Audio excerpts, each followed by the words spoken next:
कोल्हापूर शहराची जीवनवाहिनी असलेल्या केएमटी बस सेवेच्या दुरावस्थेविरोधात बी वॉर्ड अन्याय निवारण कृती समितीनं आक्रमक भूमिका घेतली आहे. शहरातील बहुतांश केएमटी बस थांबे गायब झाले असून उर्वरित पिकअप शेडची प्रचंड दुरावस्था झाली आहे.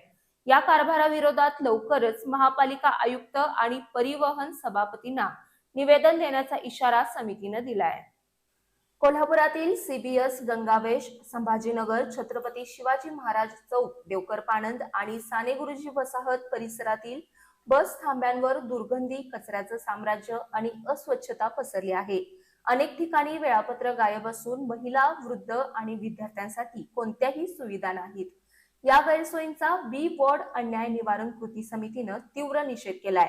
या प्रकरणी समितीचे अध्यक्ष रामेश्वर पत्की, संस्थापक किसनराव कल्याणकर, मुसाभाई शेख, सतीश पवार, केदार पायमल, प्रशांत डकरे, किशोर यादव, दीपक मेहतर, अनिल कोळेकर, किरण भोसले, सुनील हंकारे आणि अविनाश पवार यांच्यासह सदस्यांनी प्रसिद्धी पत्रकाद्वारे प्रशासनाचा निषेध व्यक्त केला असून सुधारणेची मागणी केली आहे.